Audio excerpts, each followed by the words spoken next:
Alors, bonjour Elisabeth Duesco. Bonjour Paolo. Je voudrais d'abord te remercier pour ta gentillesse de nous accorder un peu de ton temps précieux pour répondre ou faire quelques considérations sur le congrès qui aura lieu à Belém, au Pará, au nord du Brésil, les 7, 8, 9 de novembre. Alors, ça vient de se concrétiser à Belém une nouvelle branche du cercle brésilien de psychanalyse qui est venu de l'horizon. Le cercle, c'est connu d'ailleurs. Et après beaucoup d'efforts, surtout de gens là-bas, on a commencé 2011 et maintenant nous avons une formation à Belém à part entière et avec des psychanalystes qui ont été formés par des psychanalystes de Belo Horizonte, l'analyse, etc. Et donc on est très content parce que c'est la première fois qu'il y a un tel mouvement dans le nord du Brésil. Bien sûr, il y a des psychanalyses au nord du Brésil, mais pas un centre de formation comme le cercle. Donc on a commencé là, et le titre pour commencer comme ça, c'est la psychanalyse et les diversités, l'inconscient culturel et d'autres schémas pulsionnels. Ça c'est très ouvert pour que tout soit là. Bon, tu sais, hier, ton séminaire, tu parlais beaucoup de la psychanalyse au Brésil, l'avenir de la psychanalyse. Alors, pour commencer, j'aimerais bien que tu fasses quelques considérations sur quelle est l'importance d'un tel congrès à Belém. Parce que le cercle psychanalytique si je me souviens bien, de Belo Horizonte appartient à cette internationale qu'on appelle IFPS, c'est-à-dire Internationale des fédérations. Et là, ce nouveau cercle à Belém, il est rattaché au cercle de Belo Horizonte, mais est-ce qu'il est rattaché forcément à l'international? Oui, à l'international. Voilà. Au cercle du Belo Horizonte, il n'est plus attaché, c'était le début. Maintenant, il est directement attaché au cercle brésilien et par conséquent au cercle international. Au cercle international. Donc, c'est un mouvement classique d'expansion de la psychanalyse par le biais d'une ville où ça s'était déjà implanté, ça s'implante dans une autre ville. Et c'est vrai que la psychanalyse au Brésil est très solidement implantée. Pourquoi? Parce qu'elle est enseignée dans les départements de psychologie, pas du tout de psychiatrie, mais sa force tient au département de psychologie. Ça, c'est certain. Et par le fait qu'il y a des institutions privées de formation.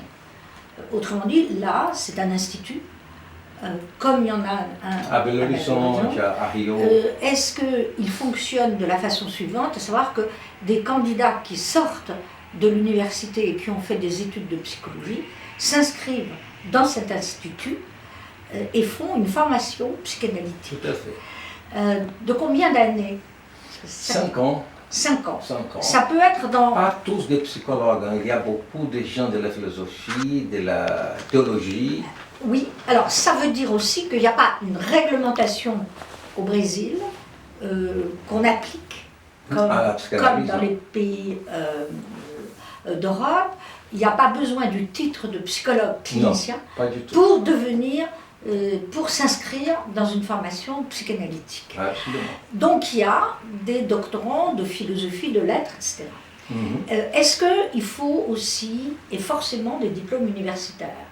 Ou est-ce que n'importe qui? Non, il faut avoir un donc il y a diplôme quand même, il faut au moins l'équivalent d'un master, d'un doctorat dans n'importe quelle discipline, enfin en tout cas discipline des humanités, je suppose, sociologue, historien, littéraire, philosophe. Et donc, évidemment, c'est l'idéal. Parce qu'il y a d'une part le bagage universitaire, c'est important. Je pense que quand même la majorité des gens qui viennent dans cet institut sont psychologues. Oui, il y a la grande majorité. Je pense que la grande majorité sont psychologues, mais je crois que la force tient au fait que vous avez créé des instituts privés avec une formation en 5 ans. Ça pourrait être en 3 ans. Bien. Mais c'est 2 mouvements. 3 ans, on appelle les premiers temps qui étudiaient la psychanalyse, ils sont devenus psychanalystes. Après, il y a un deuxième temps pour ceux qui veulent vraiment devenir psychanalystes avec une analyse obligatoire, analyse de contrôle, etc. Parce que les 3 premières années, il n'y a pas l'analyse obligatoire. Non. Donc, ça veut C'est une dire... discussion au Brésil, ce sujet-là. Ça veut dire que pour former un analyste, comme on sait, il faut absolument avoir été analysé, on est bien d'accord, Tout à fait. mais on considère alors que 2 ans suffisent Pour étudier la psychanalyse. Pour être analysé. Ah, ça c'est après. Ça, c'est la question. Voilà. C'est-à-dire, dans les 5 ans, il y a un cursus de formation théorique, un cursus d'étude des textes, font un enseignement qui prolonge les études universitaires, mais centré sur les textes psychanalytiques. Mais la durée de l'analyse pour devenir psychanalyste, c'est combien de temps? Il n'a pas une durée comme ça, mais 4 ans, 5 ans. Oui, ça veut dire que la personne qui rentre dans l'institut, elle est quand même contrainte. 7 ans, 7, 8 ans. Oui, non mais elle fait une analyse parallèlement.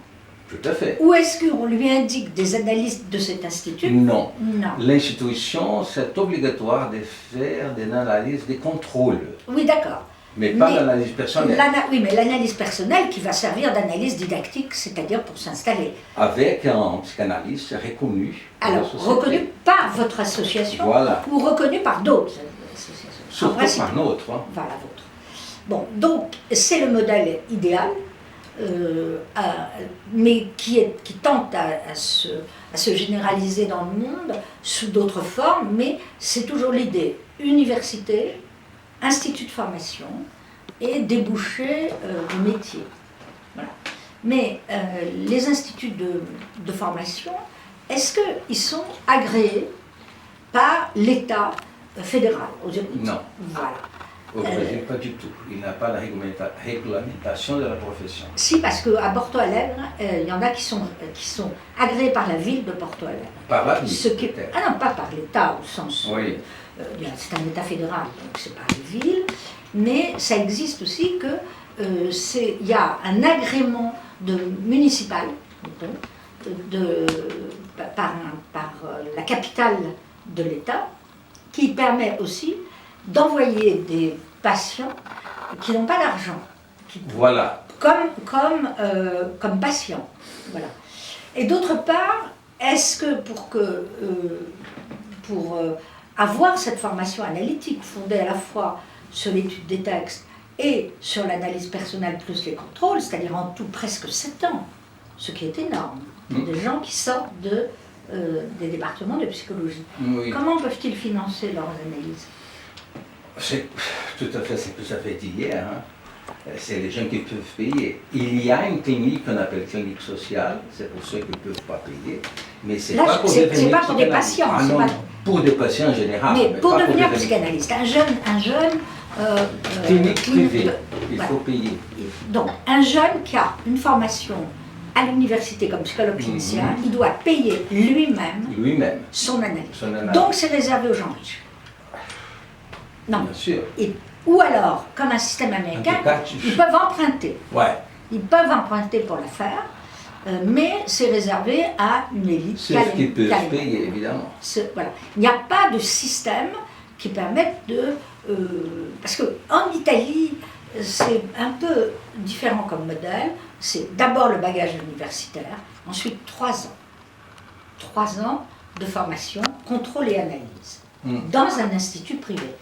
3 ans agréés par la région, c'est-à-dire qui peut du coup envoyer des patients là, des malades, enfin on dit des patients, qui sont des clients des analystes, qui fait que l'Institut peut indiquer à ces recrues qui sont en formation de commencer à pratiquer. Ce qui n'est pas une... Oui, c'est pas mal. Sous une supervision. Là, vous avez choisi un modèle... classique. Non, riche. Riche. Oui. Un modèle dans lequel la formation est longue, elle est forcément onéreuse, puisque c'est la personne qui doit payer.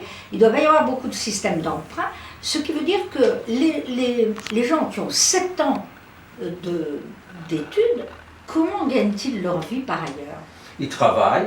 Comme un autre métier? Un autre métier, ou peut-être comme psychologue dans les hôpitaux. Oui, voilà. C'est-à-dire qu'avec le diplôme de psychologie de l'université, oui, ils peuvent travailler, moyennant quoi ils peuvent payer leur analyse, mais pas si cher que ça. Parce que je suppose... Non. On discute toujours les prix. Hein. Oui, mais c'est un problème. C'est un problème. C'est un problème.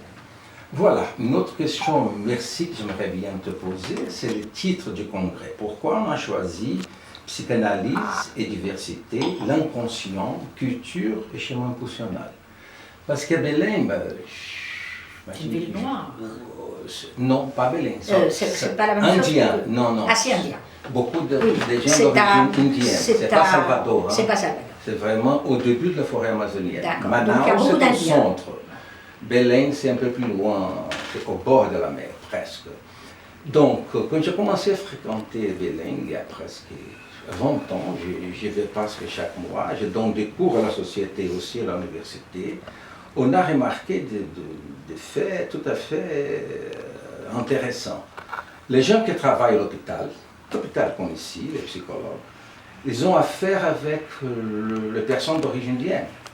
Donc, il y a complètement, je pense, un texte sur le refoulement culturel, parce qu'il a une autre façon de voir la maladie, le psychisme, et ça, parfois, ça pose un problème transculturel. Je crois que c'est quelque chose qui t'a beaucoup intéressé personnellement. Donc, tout à fait. Tu vas y trouver, vous allez y trouver un intérêt. Mais alors, à ce moment-là, est-ce qu'on étudie, qu'est-ce qu'on étudie comme texte? À la fois les classiques, c'est-à-dire Freud, Winnicott, les classiques, mais est-ce que vous étudiez Ethnopsychiatrie. Voilà, donc Georges Devreux, Kesarheim, plus que Georges Devreux. Ah, je crois que c'est parce qu'il est italien. Il y a d'autres. Donc, il y a beaucoup de monde qui travaille soit avec Devreux, avec l'autre là, et même avec les ethnopsychiatres brésiliens, qui essaient justement de voir comment on peut utiliser la psychanalyse avec ces sujets-là. Oui, bien entendu. Encore que moi, j'ai toujours pensé, tout en connaissant bien les auteurs qui se sont intéressés à des questions culturalistes, alors il y a beaucoup d'Américains aussi, hein. Oui. Abraham Gardner, toute l'école culturaliste américaine. Moi, j'ai toujours pensé qu'on n'avait pas besoin d'ethno. Oui, voilà. Pour aborder les questions culturelles. Voilà. Bon, ethnologie, ethnographie, anthropologie, oui, parce que ça signifie quelque chose, étude de terrain. Mais pour la psychanalyse, en fait, ce qu'on appelait ethnopsychanalyse ou ethnopsychiatrie, c'était l'idée de pratiquer la psychanalyse avec des gens qui ne sont pas de la même culture occidentale. Mais moi, j'aurais tendance à dire qu'il y a des universaux pour tout le monde, l'inconscient, la sexualité, et qu'il n'y a pas une spécificité qui permettrait de mieux comprendre. Il n'y a qu'à être à l'écoute. C'est-à-dire qu'on a dans ces cas-là, et Devreux l'a montré, tous les autres l'ont montré, on a des gens, je pense que c'est ça, qui sont encore dans les médecines chamaniques, je suppose, encore dans des croyances aux esprits, dans l'idée que je pense, enfin, qu'ils ont encore cette culture-là. Et le problème dans ces cas-là pour le clinicien, c'est qu'évidemment, c'est pas, on peut parfaitement analyser des personnes comme ça, en tenant compte de leur culture, mais on ne peut pas soi-même considérer que la névrose vient des esprits. Voilà. On ne peut pas le faire. Ce qui fait que le problème, c'est un autre imaginaire, mais le transfert, c'est assez compliqué. Voilà. C'est assez compliqué parce qu'on ne peut pas non plus passer son temps comment dirais-je, à essayer de convaincre un patient que son système de pensée est un système de pensée magique. Alors, je crois que le problème est moins celui, dans ces cas-là, de la psychanalyse que de la médecine. Je vais prendre des exemples. Ici en France, on a eu, dans des maternités de la banlieue parisienne, quand il y avait des enfants nés avant terme, donc donc dans ces maternités, et que c'était des familles de migrants, et qu'on était obligé de garder les enfants en couveuse. Pour beaucoup de migrants, si on voulait que l'enfant survive, on ne garde que des enfants qui peuvent survivre sans séquelles.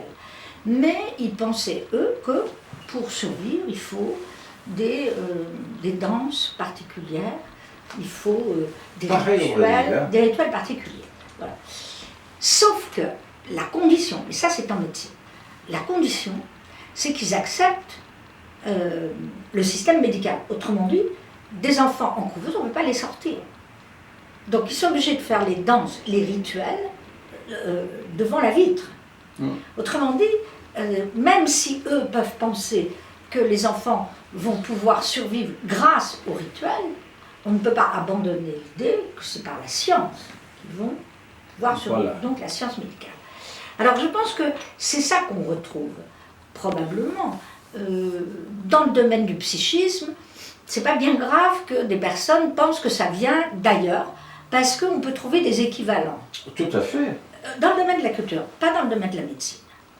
Autrement dit, si tu as un patient qui est atteint d'une maladie organique et qui croit que cette maladie organique va guérir par les plantes, par les médecines traditionnelles ou par la guérison, enfin par le transfert, on ne peut pas ne pas le soigner par la médecine scientifique, parce que sinon il meurt. Donc c'est plutôt de ce côté-là qu'il y a des vrais problèmes de confrontation. Autrement dit, les médecines traditionnelles qui ne guérissent rien ont un effet sur le psychisme, pas sur la maladie.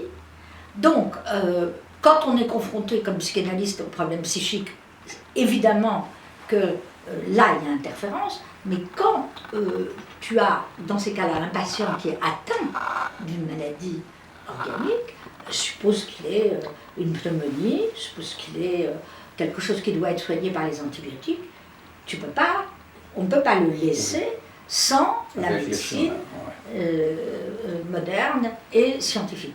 Et là, je pense qu'il y a des problèmes. C'est là qu'interviennent les problèmes. Qu'est-ce que vous faites? Or, par rapport à la médecine, je ne sais pas, mais par rapport à la psychologie, je sais que les gens qui travaillent dans les infirmiers, là, pour recevoir, là, vous venez de dire l'histoire d'un petit enfant. Il faut qu'il soit soigné. Donc la mère indienne dit non, il faut que je sois à côté de lui. Mais vous ne pouvez pas. Mais il faut. Donc, elle peut être à côté de lui à travers un verre. Donc il faut appeler le chef, les chamans, pour qu'ils disent qu'elle peut laisser ça. C'est ça, on passe par le chaman. Mais c'est toujours cette confrontation d'univers, d'imaginaire. Oui, mais dans le domaine du psychisme, non, ça va. Ça va très bien. Si plutôt la personne être capable si elle accepte que, dans ces cas-là, un enfant pour survivre, c'est prématuré, il a besoin d'être entouré par la mère, bien sûr. Non, par la mère, par la présence de la mère, mais aussi par le système médical qui, je suppose, est implanté là-bas.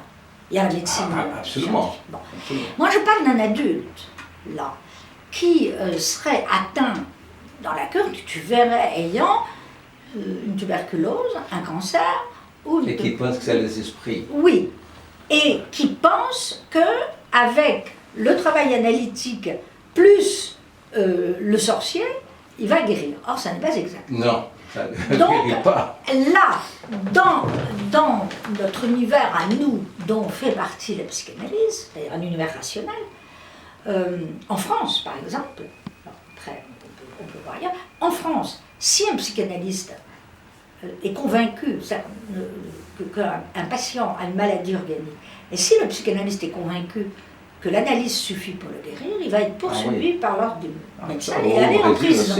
Voilà. Alors là-bas, la question se pose comment dans ces cas-là? L'analyste a l'obligation de dire à son patient qu'il doit se faire soigner, pas par les esprits, ni par la psychanalyse. Donc, qu'est-ce qu'on fait? Parfois, ils acceptent, et parfois, on rentre chez eux. Alors, on ne peut pas obliger. Et on continue quand même à les avoir en cure psychanalytique. Pas en cours psychanalytique, hein, c'est pas une cure, c'est plutôt des psychothérapies brèves. Je comprends, Mais on est donc complice d'un système de savoir magique, de pensée magique, Non, qui va les mener à la on mort. essaye de parler ça au patient, mais s'il ne veut pas. C'est pas obligatoire. Ah non. En France, oui. Non, mais on dit, En ton France, problème c'est pas en ça, France, c'est obligatoire. c'est pas l'esprit, il faut que tu prennes Oui, mais- l'antibiotique. Non, non, je ne vais pas parce que Alors, le m'a dit. En que- France, il y a obligation de soins. Il y a obligation de soins. Je parle du point de vue du patient. Du coup, du point de vue du psychothérapeute, il est contraint, si un patient ne veut pas se soigner, ce qui est son droit après tout, quelqu'un peut mourir de son propre chef. Un psychothérapeute ne peut pas continuer. Ah non, c'est une autre chose là. Ça, au c'est Brésil impossible. non plus. Voilà. Disons, le secrétaire Parce qu'on est responsable. en date là, la pédophilie. Si je C'est même- reçois c'est un client pédophile. Voilà, ça c'est autre chose. Non, mais c'est C'est un mais problème la même d'identité. démarche. Oui, Je exactement. dois avertir Oui. la police. Voilà. Je peux Nous, pas c'est la pas la faire comme ça. police, c'est police, l'assistante sociale. C'est Tout à fait. les systèmes. En réalité, en France, en ce qui concerne alors, toutes les perversions, c'est-à-dire en effet des perversions condamnées par la loi, comme la pédophilie, concrètement, en France, ils ne vont pas en analyse libérale privée. Ils vont dans des centres. Tout à fait. Pareil. au Brésil. Et s'ils viennent en privé, en effet, et qui sont actifs dans la pédophilie, Il faut avertir. Oui. c'est pas qui. ou alors, et ça s'est fait, que si on le prend, il a l'obligation de cesser sa pratique. Alors évidemment, c'est dangereux, parce qu'on sait qu'il peut recommencer. Mais par exemple, c'est quelque chose qui peut se pratiquer en France en privé, si on a en analyse un patient ou quelqu'un qui bat sa femme. En France, en principe, quelqu'un qui est battu, quelqu'un qui bat, on doit le signaler. Quelqu'un qui est battu, femme battue, on est contraint de le signaler. Or, oui. Or, comment le problème se pose? Quelqu'un qui bat sa femme, ou une femme qui bat ses enfants, c'est interdit. Mais on n'est pas forcé de le dénoncer. Tout de suite, on peut dire, bon, moi, j'accepte de vous voir, mais comme principe, vous cessez ça. Vous arrêtez. Ça de vous-même, avec la volonté. Ça peut marcher. Hein. Alors, évidemment, ça veut dire qu'il y a une confiance qui s'installe. Depuis qu'il y a une écoute. Bah, oui, c'est ça qu'on peut dire ça. Moi, j'ai eu ce cas-là, une femme qui battait ses enfants, et j'ai vu tout de suite que, au fond, en interdisant et en donnant comme condition de la cure qu'elle cesse ça faisait qu'elle s'empêchait. Oui, ça marche. Voilà. Ça marche. Alors, ça dépend si c'est pulsionnel. Évidemment, si quelqu'un est alcoolique et qu'il ne peut pas s'empêcher, on ne peut pas, s'il bat les autres. C'est pulsionnel, c'est ça. Ça, les problèmes. c'est assez compliqué. Et donc, bon, mais à la limite, ça revient aussi à prendre un psychotique en analyse, qui n'est pas contrôlable, qui est bon. Donc, on a toutes sortes de... Mais on est plus protégé, et c'est exact, et de plus en plus en instituant. Alors, les abus sexuels, en effet, on doit les signaler. Mais souvent, j'ai remarqué qu'en analyse, il y a des gens qui viennent, je parle de pervers sexuels, qui ont déjà fait des traitements. Et quand ils viennent en analyse, c'est qu'ils ont abandonné, en général, la perversion sexuelle condamnée par la loi. Ils peuvent venir en analyse à partir d'un certain moment où ils ont eu un traitement avant, qui était d'avoir renoncé, par exemple, à une perversion criminelle, pédophile. S'ils ont transféré, ça peut arriver, hein, Oui, leur on pulsion fait ce qu'on- criminelle envers les enfants, envers des poupées, qui deviennent donc fétichistes d'un objet, il n'y a pas de problème. Oui. Parce que Alors, l'autre n'est pas Voilà. concerné. Alors les alcooliques, non, c'est très difficile. C'est très difficile. C'est pour ça qu'il y a des centres de plus en plus, parce que ça dépend du degré d'alcoolisme. Et puis alors, les victimes, des femmes battues, qu'on a en analyse en privé, je ne parle pas dans une institution, c'est assez compliqué, parce que les femmes battues, c'est extrêmement rare qu'on arrive à les guérir par l'analyse. On est obligé de leur demander d'aller dans un centre pour femmes battues, parce que ça recommence tous les soirs, ou toutes les semaines. C'est très difficile de sortir une femme. Je dis des femmes battues parce que c'est la majorité. Oui. C'est moins des hommes battus par les femmes que des femmes battues par les hommes. Et là, on sait que c'est très difficile, parce que il faut... L'analyse ne suffit pas. L'analyse suffit pas. Il faut une intervention d'un centre, les coups, les gens battus, c'est comme une toxicomanie. À la fois, elles ont horreur de ça, et en même temps, elles y reviennent. En permanence, je ne dis pas du tout que c'est elles les bourreaux. Non. Mais je dis que tous ces cas-là sont pas simples. Donc, est-ce qu'à Belém, l'institut qui est créé, est-ce qu'il va pouvoir recevoir des patients? C'est pour ça que je parlais d'agrément. Oui, mais donc il faut un agrément de la ville ou de l'État. C'est-à-dire que, voilà, c'est-à-dire qu'à un moment donné, pour pouvoir prendre des gens qui sont toxicomanes, pervers, condamnables, agresseurs, il faut un système de protection du praticien. À côté du CPPA, nous avons créé l'Institut paraïen de la sexualité, justement pour s'occuper de ces cas-là, et on aura l'agrément. Pas tout à fait, mais on va l'avoir. Parce que ça ne peut pas marcher. Et vous avez les mêmes lois que, je suppose, que partout, c'est-à-dire on distingue les perversions non criminelles des perversions criminelles. C'est-à-dire les fétichistes, tout ça, sont retirés, ne sont plus du tout considérés comme criminels. Bon, une dernière question, parce qu'il n'est pas occupé longtemps, mais simplement, vous avez parlé un peu de ça hier, dans le séminaire. Comment tu vois l'avenir de la psychanalyse au Brésil, et surtout là qu'elle vient d'arriver, hein? Donc pour Belém, c'est São Paulo de 1940. Oui. En général, quand quelque chose arrive dans un endroit plus ou moins vierge, encore que vierge, ça n'existe pas, mais on a vu par exemple en Russie, d'un coup, c'était incroyable ça. Quand il n'y a plus la dictature, on voit arriver évidemment se créer des associations psychanalytiques, des demandes, c'est toujours un signe qu'il n'y a pas de dictature. Il faut savoir, parce que toute dictature interdit premièrement la liberté associative, et ensuite, s'il n'y a pas un état de droit, l'idée que le sujet peut être libre de s'exprimer quelque part, ça gêne les systèmes dictatoriaux et religieux. Donc, quand il y a l'ouverture de quelque chose, alors, au Brésil, Belém c'est peut-être vierge, mais le Brésil ne l'est pas. Pas du tout. Donc, Belém est bien dans le Brésil. Bon, c'est pas une implantation nouvelle dans État, ça bénéficie de l'état de la psychanalyse dans le pays. Voilà. En très peu de temps, ils vont rejoindre exactement les autres villes. Ce qui est plus intéressant, c'est que quand ça se réimplante ou implante dans des pays où il n'y avait rien du tout. Par exemple, l'exemple russe est intéressant. La psychanalyse s'est arrêtée en 1930. Quand même. Bon.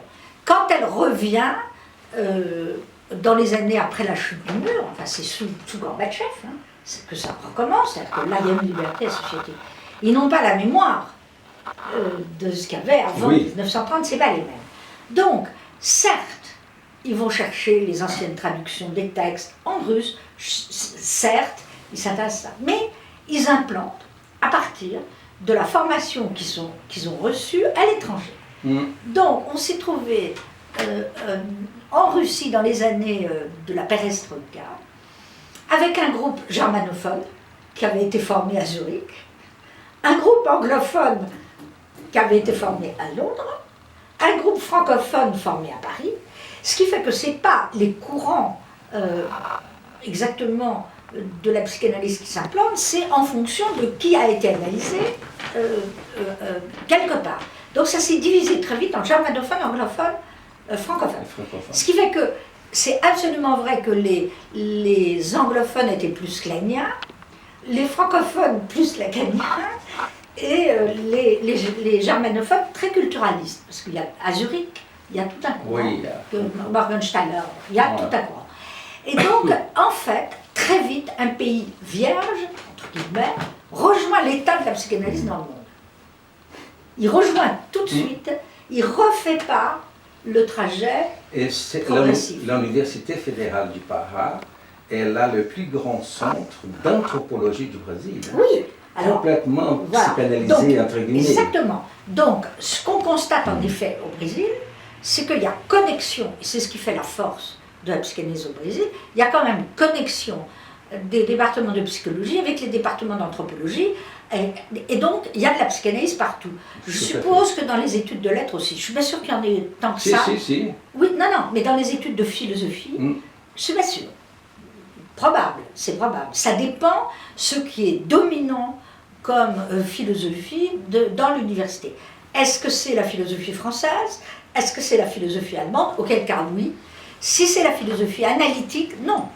Non. Et vous avez un courant au Brésil de philosophie analytique. C'est notre chose. Exactement. Et là, il y a moins. Donc ça se reporte plutôt dans les départements littéraires. Par exemple, aux États-Unis, c'est dans les départements dits de French Theory ou dans des départements de lettres, de langue romane ou d'anthropologie qu'il y a un enseignement que, disons, la théorie, le corpus psychanalytique est très étudié. Absolument pas dans les départements de philosophie qui sont uniquement des départements de philosophie analytique. Voilà.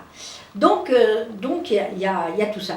Mais moi je pense que le Brésil, il y a à la fois une législation souple, très souple, c'est vrai que c'est libéral, que donc on peut installer un institut assez facilement. Tout à fait. C'est absolument impossible en France. Absolument impossible. Non, il y a de tels contrôles, il y a de telles conditions pour installer, évaluer, accepter, etc. Il y a de tels contrôles étatiques que c'est pas du tout simple. Des instituts, c'est pas simple du tout. Des sociétés analytiques, oui, mais les sociétés analytiques, elles n'ont pas forcément chacune un institut de formation.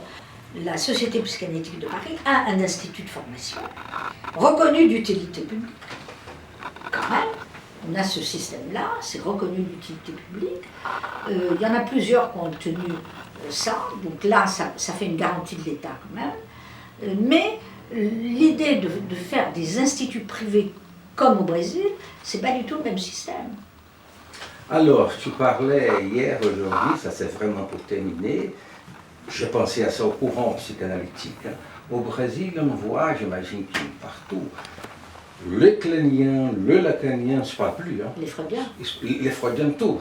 Donc, tout le monde est freudien. Comment, non, tout le monde est freudien, mais comment je pourrais imaginer l'avenir des psychanalystes dans un tel univers, les lacaniens, surtout à Belo Horizonte, c'est les centres millériens. À Rio et à São Paulo. Je pense que non.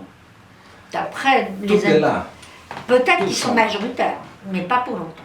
Ah oui, pas pour longtemps. Voilà, mais ça, il ne faut pas se formaliser, tout simplement parce que il n'y a pas, que ce soit le Brésil ou ailleurs, il n'y a pas une dictature d'État qui imposerait que le lacanisme soit uniquement pratiqué par les partisans de Miller. Il voudrait bien, mais tout ça est fini. Autrement dit, aujourd'hui, on peut être parfaitement lacanien sans être dans une école comme celle de Miller, qui est l'héritier légitime de Lacan. Mais il n'y a pas d'héritage légitime dans aucun domaine. Non. Il y a le droit moral sur une œuvre, oui, mais maintenant l'œuvre, elle est lue, elle est faite comme on veut. On peut s'appeler lacanien sans avoir besoin de l'autorisation de l'ayant droit sur les œuvres. Donc, si pour le moment, à Belo Horizonte, le lacanisme, c'est Miller, ça ne peut pas durer. Voilà. Ça ne peut pas durer. Ce que j'ai plutôt vu, moi, au Brésil, comme un peu partout, c'est qu'aujourd'hui, les psychanalystes sont, je dirais, multicartes. on va le dire comme ça. C'est très mélangé. C'est très mélangé. Alors, il y a à l'intérieur d'un même groupe psychanalytique des gens plutôt kleiniens, Tout à fait, c'est les d'autres plutôt lacaniens, d'autres plutôt ego-psychologie, d'autres plutôt culturalistes, mais ça cohabite au sein d'un même groupe. Ça, c'est le Brésil. Et l'Argentine un peu moins. Mais ça, c'est tout à fait brésilien. Parce qu'on est en miroir de l'Europe, puis ensuite on organise l'éclectisme comme on veut. Et ça, c'est la tendance qui va se développer. Aujourd'hui, c'est la même chose. Les groupes lacaniens qui n'ont pas la politique orthodoxe de l'école de la cause de Miller, ils sont en progression par rapport à l'école de la cause. Parce que il y a Lacan, mais il y a aussi d'autres enseignements. Et autrement dit, le lacanisme ne sert pas de grille de lecture aux autres théories psychanalytiques. Voilà. Ça devient un dogme quand une théorie psychanalytique sert de grille de lecture à toute représentation du monde, à toute politique, c'est-à-dire au profit de l'éclectisme. Ah, ça c'est une bonne nouvelle. Ah, mais ça c'est sûr. Et à Belo Horizonte et à Belém, on a fait surtout les 3 psychanalystes qui sont là. C'est moi qui ai fait le go-between entre Belém et Belo Horizonte. Donc, et le pôle sud, c'est fini. Pour l'instant, oui. Et mais peut-être. Donc, on essaye de faire une étude profonde de Freud. Voilà. Les restes, oui, il y a d'autres, mais Freud, c'est la base. Moi, j'aurais tendance à dire, si moi je faisais les programmes. C'est ça que j'ai fait là. Freud, en effet, ce qui serait censé aujourd'hui, c'est, si on veut créer un centre de psychanalyse, c'est d'étudier d'abord Freud. Il faut donner un enseignement d'histoire, et pas seulement de clinique. C'est-à-dire qu'il faut aborder Freud, son histoire, pas seulement les corpus cliniques. Il y a trop de psychanalystes dans le monde totalement ignorants de Freud. Et les élèves pas des textes cliniques, mais de l'histoire. Tout à fait. Et en effet, qui ne savent même pas que ça a commencé à Vienne. C'est pensable. Non, mais je ne dis pas quand même que Freud était psychiatre. Voilà, c'est ce genre de choses. C'est-à-dire que c'est quand même pensable que demain, avec ce clinicisme qui consiste à ne plus étudier que les corpus cliniques, on peut tout à fait imaginer que des étudiants ne sachent pas que Freud était viennois. Bon, qui ne sachent rien. C'est tout à fait possible. Moi, j'ai vu chez les lacaniens extrêmement dogmatiques, du courant Miller École de la cause, qui en étaient arrivés à confondre les concepts freudiens et les concepts lacaniens. Il y a eu, à un moment donné, des lacaniens cherchaient chez Freud le concept de forclusion. Bon. Alors, ça, c'est très lacanien, très lacanien. Les kleiniens, non. Ils font parfaitement la différence entre les concepts de Klein, les concepts de Freud. Pourquoi ? Parce que les tendances sont restées à l'intérieur de l'IPA, donc on ne confond pas. Pas oublier que Lacan est sorti de l'international. Donc, ça s'est développé de façon autonome. Dans l'IPA, on sait ce que c'est que dénommer des courants. Chez les lacaniens, non. Lacan sert de grille de lecture à tout. D'où l'importance, chez les lacaniens encore plus à mon avis, de séminaires d'histoire. Parce que sinon, et ça commence à se voir, on forme des cliniciens lacaniens dogmatiques qui croient voir dans Freud les concepts de Lacan. Donc ils n'ont plus du tout de relativisme. Ça, à mon avis, c'est important. Alors maintenant, il y a un dogmatisme chez les kleiniens aussi, mais il n'est pas le même. Il est clinique. Les kleiniens n'ont pas, comme les lacaniens, développé l'idée que tout pouvait se kleiniser. C'est-à-dire que ça servait de grille de lecture à tout. Oui, ça a existé. Ça a existé, mais ce n'est pas dominant. Au moment du 11 septembre, des Twinder, il y a eu des psychanalystes kleiniens qui ont vraiment expliqué que les terroristes voulaient s'introduire dans le vagin maternel et que les deux tours représentaient la mère dévorante dans laquelle il mettait la vie. Donc, fort, hein. on a eu ça chez les lacaniens aussi, c'est-à-dire l'application systématique de la théorie aux événements historiques. Ça existe. Je dirais que c'est plus développé encore chez les lacaniens que chez les claniens, mais ça existe dès qu'on est dogmatique. Ça existe aussi chez les freudiens, l'idée de tout appliquer à tout. Ça, c'est la mort de la psychanalyse. Quand ça devient la psychologie de bazar qui permet de penser tout, ça ne va pas du tout. Donc, je dirais qu'un institut de formation idéal devrait prendre en effet les textes quand même dans la chronologie, expliquer pourquoi c'est d'abord Freud, qu'est-ce qui s'est passé pour qu'il y ait au fond la pensée novatrice de Mélanie Klein. Elle est partie de quoi, Mélanie Klein? D'une mise en cause au départ, hein, de l'Édipe, du complexe d'Édipe au sens de Freud. Donc il faut essayer de comprendre pourquoi. Pourquoi? C'est parce que elle voulait, l'école kleinienne voulait analyser les enfants en bas âge. Donc elle a apporté quelque chose de nouveau qui n'était pas du tout chez Freud et qui était cette idée qu'on pouvait accéder à l'inconscient des enfants en bas âge, y compris ceux qui ne parlent pas, ce qui est alors là encore plus risqué. Et puis il y avait chez les kleiniens l'idée de comprendre l'origine des psychoses dès l'enfance. Donc ils ont apporté quelque chose de tout à fait nouveau, c'est incontestable, et je pense qu'aujourd'hui, un psychanalyste qui devrait être bien formé, il faut qu'il ait toutes les cultures.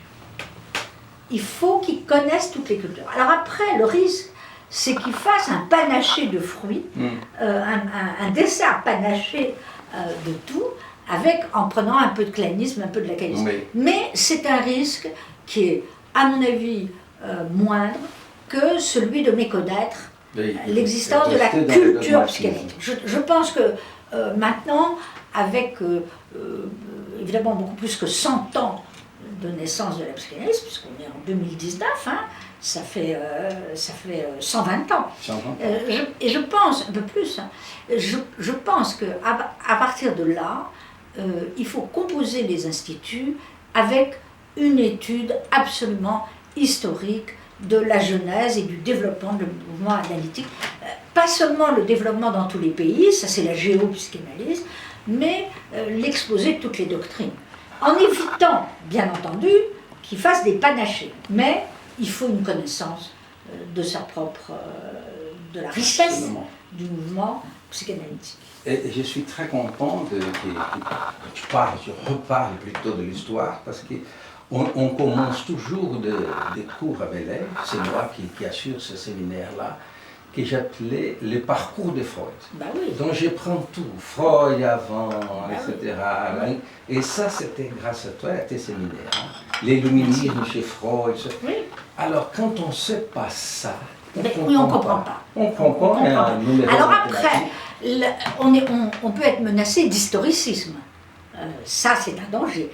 On peut, de l'autre côté, être menacé de dogmatisme quand on ne sait pas. Donc, il faut les deux. Voilà. Il faut connaître la doctrine, la clinique, etc., mais aussi connaître son histoire. Et la psychanalyse en France, elle est en train de mourir de... Mourir? Oui. Il n'y a pas de doute. C'est triste. Non, mourir. Elle va survivre sous des formes nouvelles. Ah non. Il y a quelque chose qui est fini en France. Il y a quelque chose qui est fini. Plusieurs choses qui sont finies. D'une part, la suprématie, qui a été tellement importante. Voilà. On a été le pays, non seulement le plus freudien du monde, mais celui qui a exporté une certaine vision du freudisme avec Lacan, et pas seulement avec Lacan. Cette période-là est finie. Les psychanalystes français s'en rendent absolument pas compte. Il n'est pas exclu qu'un jour ils soient colonisés à leur tour par ce qu'ils ont importé à l'étranger. En tout cas, ils ne sont plus impériaux. Il n'y a plus d'impérialisme français dans la psychanalyse. Ça, c'est le premier point. Deuxième point, étant donné que ce qu'avait été cette suprématie française, qui était liée donc à l'exception française, la Révolution française, la capacité d'avoir réinventé un Freud très particulier, rebelle, novateur, c'est un phénomène français.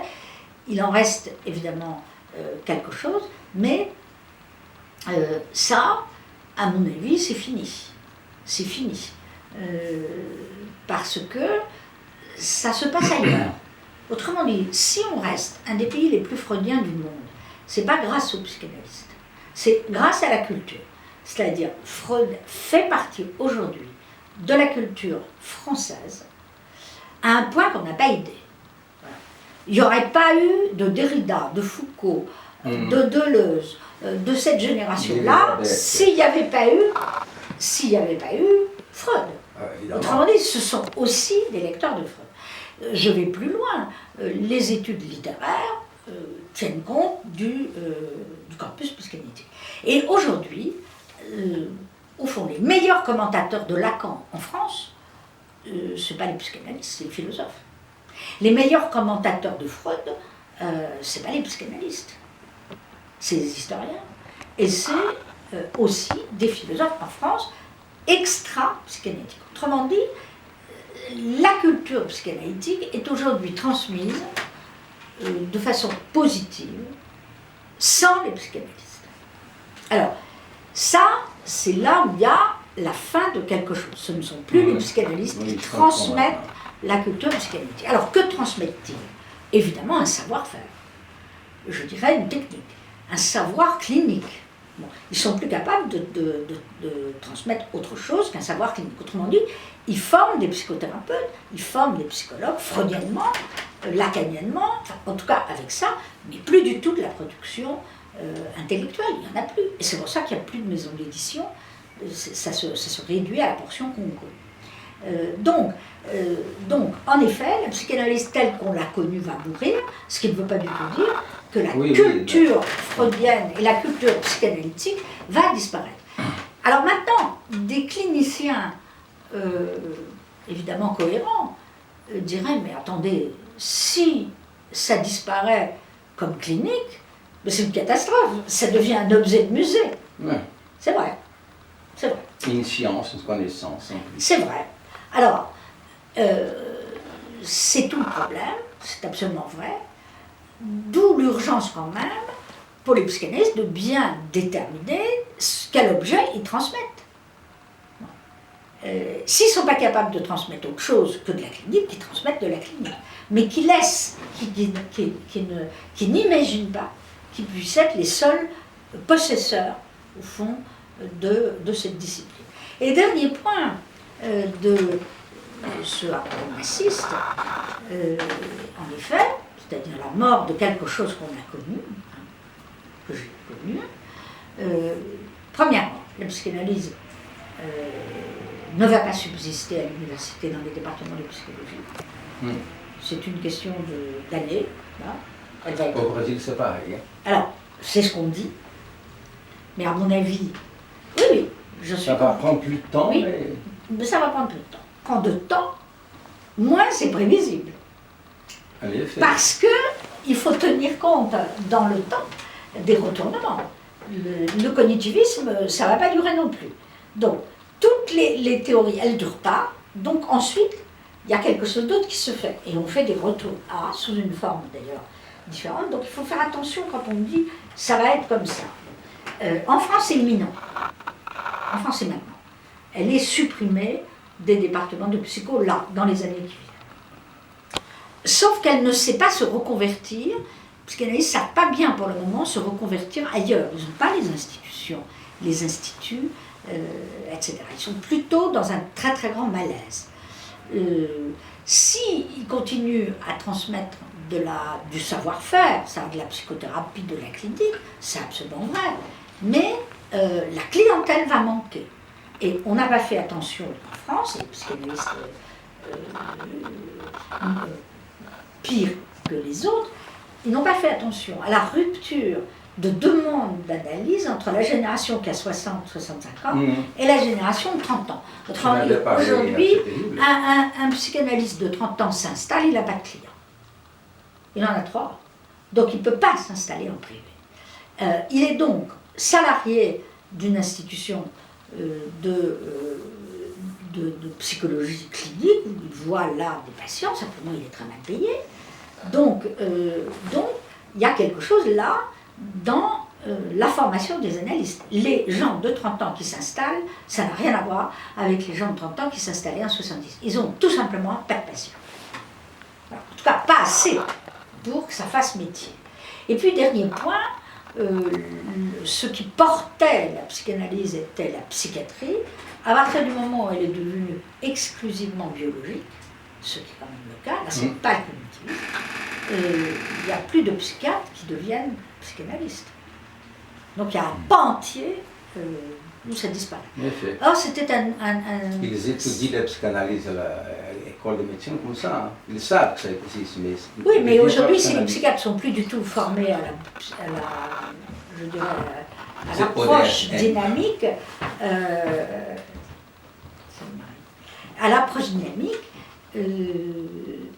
eh ben, c'est plus porteur. Or, alors, du point de vue du pouvoir, c'est important. Parce que le pouvoir psychiatrique, c'est le pouvoir médical, c'était le pouvoir d'installer le savoir psychanalytique et sa clinique dans les asiles, dans les hôpitaux psychiatriques. Ça disparaît. Et tous les jours, on annonce la catastrophe, c'est-à-dire, je pense que c'est tout le phénomène mondial, des patients psychotiques qui sont traités uniquement par les médicaments. Et dans des conditions de misère. Voilà. Ok, bon, ça peut être... Mais ça, c'est la même chose. Ah oui, je te remercie. Il n'y a pas beaucoup de psychiatres ici. Non. Mais il n'y en a jamais eu beaucoup, c'est ça la différence. Ils connaissent la psychanalyse. Mais il n'y en a jamais eu beaucoup. Non, en vrai, pas trop. En Argentine, oui, plus. Bon, je veux te remercier encore une fois pour ta gentillesse et au nom de Et tu vas projeter ça? Oh oui, et tu auras une copie. Hein. Ah, c'est sympa. Qu'est-ce que ça donne? Merci énormément pour tout, pour ta gentillesse de nous accorder